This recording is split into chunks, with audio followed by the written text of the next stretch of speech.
कांदा उत्पादक शेतकरी बांधवांसाठी आताच्या क्षणाची सर्वात महत्त्वाची आणि मोठी बातमी कांदा संदर्भातील शेतकरी मित्रांनो, कांद्याच्या भावात घसरण कशामुळे झालेली आहे आणि एकंदरीतच कांद्याच्या भावात वाढ होणार का, त्या संदर्भातील महत्त्वाची अपडेट बातमी आपण एवढीच्या माध्यमातून जाणून घेण्याचा प्रयत्न करणार आहोत।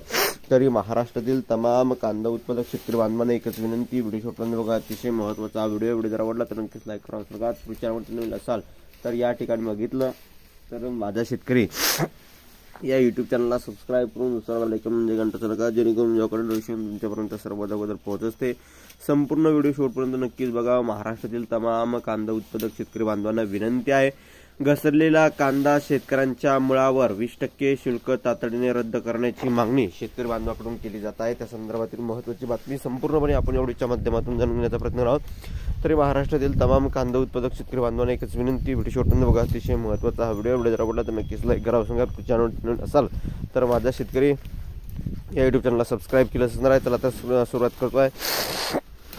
घसरलेला कांदा शेतकऱ्यांच्या मुळावर 20% शुल्क तातडीने रद्द करण्याची मागणी। बघू शकता, विधानसभा निवडणुका निकालानंतर कांद्याच्या दरात सातत्याने घसरण होत असल्याने कांदा उत्पादक शेतकऱ्यांच्या उत्पादनात खर्चात देखील भरून निघत नसल्याची वस्तुस्थिती आहे आणि त्यामुळे दर निम्म्यावर आल्याने शेतकऱ्यांचे कोट्यवधी रुपयाचे आर्थिक नुकसान झाले।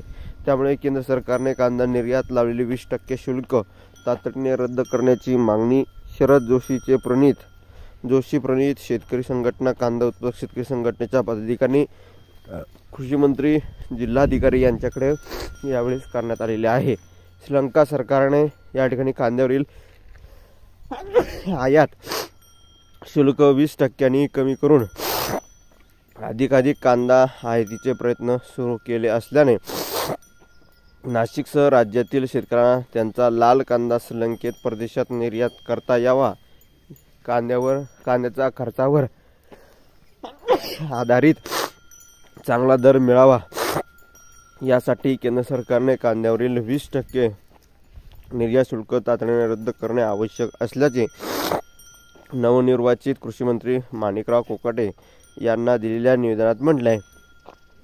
देशभरात 45%हून अधिक कांदा नाशिकच्या बाजारपेठेत विक्रीसाठी पाठवला जातो। राज्यात विशेष नाशिक जिल्हा कांदा उत्पादक शेतकऱ्यांची मोठी संख्या असल्याने शेतकऱ्यांचा कांदा निर्यातदार व्यापाऱ्यांमार्फत परदेशात मोठ्या प्रमाणात विक्रीसाठी पाठवला जातो। आज मितीस उन्हाळी कांदा संपला असून नवीन लाल कांदा मोठ्या प्रमाणात बाजारात विक्रीसाठी आला आहे। लाल कांदा टिकाऊ नसल्याने शेतकऱ्यांना व व्यापाऱ्यांना तात्काळ विक्री करावा लागत आहे। याच पार्श्वभूमीवर राज्यातील शेतकऱ्यांच्या कांद्याला चांगला भाव मिळण्यासाठी व उत्पादित लाल कांद्याची परदेशात जास्तीत जास्त निर्यात होणे आवश्यक आहे। त्यासाठी केंद्र सरकारने 20% निर्यात शुल्क हटवणे गरजेचे आहे। शैलेंद्र कापडणी शेतकरी नेते यांचं काय म्हणणं आहे तर बघा। कांदा उत्पादक शेतकऱ्यांना डिसेंबरमध्ये कांद्याच्या दरात सातत्याने होत असलेल्या घसरणीमुळे मोठ्या प्रमाणात आर्थिक झळ सहन करावी लागली। उत्पादन खर्च देखील भरून न निघाल्यामुळे शेतकऱ्यांच्या डोक्यावरील कर्जाचा बोजा वाढला आहे। त्यामुळे शासनाने शेतकरी हित या ठिकाणी लक्षात घेऊन कांद्यावरील 20% निर्यात शुल्क तातडीने रद्द न केल्यास आंदोलनात्मक पवित्रा स्वीकारण्यात येईल। शैलेंद्र कापडणीस शेतकरी नेते आहे। त्याच मित्रांनो, या ठिकाणी अभिमन पगार अध्यक्ष कांदा उत्पादक शेतकरी संघटना उत्तर महाराष्ट्र बघू शकता। कांदा उत्पादनासाठी एकरी 60 ते 70 हजार रुपये खर्च येतो। घसरलेल्या दरामुळे वाहतूक खर्च मंजुरी देखील शेतकऱ्यांना परवडणारी नाही। मुळात मजुराची टंचाई, बियाण्याचे वाढलेले दर, प्रतिकूल हवामान अशा प्रतिकूल परिस्थितीत घसरलेल्या दराने शेतकऱ्यांचे कंबरडे मोडले आहे। शासनाने मातीमोल या ठिकाणी भावाने विक्री झालेल्या कांद्याला प्रति क्विंटल 1000 रुपये अनुदान द्यावे। अभिमन पगार अध्यक्ष महाराष्ट्र राज्य कांदा उत्पादक शेतकरी संघटना उत्तर महाराष्ट्र यांची मत आता याच्या संदर्भातील मांडलं आहे। आता तुमचं वैयक्तिक काय मत आहे, प्रतिक्रिया आहे, नक्कीच कमेंटच्या माध्यमातून मांडा। महाराष्ट्रातील तमाम कांदा उत्पादक शेतकरी बांधवांपर्यंत हा व्हिडिओ नक्कीच शेअर करा। व्हॉट्सअप, फेसबुक आणि सोशल मीडियाच्या माध्यमातून नक्कीच बातमी व्हिडिओ नक्कीच शेअर करायला अशी आशा आहे। तर ही होती महत्त्वाचे कांदा संदर्भातील अपडेट. ताज्या आणि महत्त्वाच्या घडामोडी आपण वारंवार घेऊन येतच असतो. अशा प्रकारच्या महत्त्वाच्या अपडेट आपण घेऊन येणार आहोत.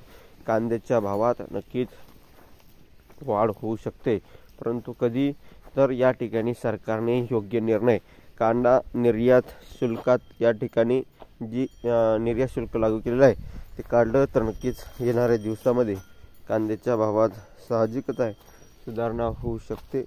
2 पैसे शेतकऱ्यांना मिळण्याची कायम अपेक्षा शेतकरी बांधवांची राहिलेली. 2 पैसे शेतकऱ्यांना मिळण्यासाठी शेतकरी बांधव कायम धडपड करत असतो.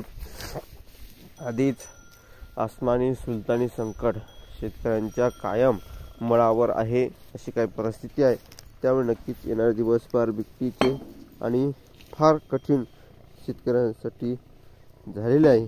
परंतु येणाऱ्या दिवसामध्ये 2 पैसे शेतकऱ्यांना मिळावं अशी शेतकरी बांधवांची अपेक्षा असताना देखील हे सरकार नेते मंडळी शेतकरी विरोधी निर्णय शेतकऱ्यांप्रती शेतकऱ्यांच्या विरोधी घेताना दिसत आहे. आणि एकंदरीतच कांद्याची ही पूर्वीपासूनच बात आहे ती आजवर सुधारलेली नाही. जसे भाव जशी परिस्थिती तसेच कायमस्वरूपी असलेली ही वस्तुस्थिती आहे. त्यामुळे नक्कीच कांद्याच्या भावात जी काही घसरण होणार ती घसरण सध्या तरी कोणीही रोखू शकत नाहीत. परंतु 2 पैसे शेतकरी बांधवांना कायम मिळावं अशी शेतकरी बांधवांची कायम अपेक्षा राहिलेली आहे. आणि तरी देखील हे सरकारातली नेते मंडळी शेतकरी विरोधी निर्णय घेऊन कांद्याचे भाव पाडण्यासाठी काम करत आहे. कारण ऐन निवडणुकीच्या पिरियडमध्ये त्यांनी निर्यात शुल्क कमी केलं, निर्यात केली असं सांगताय, परंतु खऱ्या अर्थानं 2 पैसे शेतकऱ्यांना मिळावं अशी शेतकरी बांधवांची अपेक्षा असताना देखील हे लोक शेतकरी विरोधी निर्णय घेताना दिसत आहेत. वस्तुस्थिती आहे. त्यामुळे नक्कीच ही परिस्थिती आपल्याला बदलावी लागणार आहे. 2 पैसे शेतकऱ्यांना मिळावं अशी शेतकरी बांधवांची कायम अपेक्षा राहिल्यामुळे एकंदरीतच हे दिवस आपल्याला बदलणे गरजेचे असणार आहे. जास्तीत जास्त महाराष्ट्रातील तमाम कांदा उत्पादक शेतकरी बांधवापर्यंत हा व्हिडिओ नक्कीच शेअर करा. व्हॉट्सअप, फेसबुक आणि सोशल मीडियाच्या माध्यमातून नक्कीच हा व्हिडिओ बातमी महाराष्ट्रातील शेतकरी बांधवापर्यंत नक्कीच शेअर करावी अशी आशा बाळगतो. 2 पैसे शेतकऱ्यांना मिळावं अशी शेतकरी बांधवांना कायम विनंती राहणार आहे. तर धन्यवाद. तर माझ्यावर जय महाराष्ट्र व्हिडिओ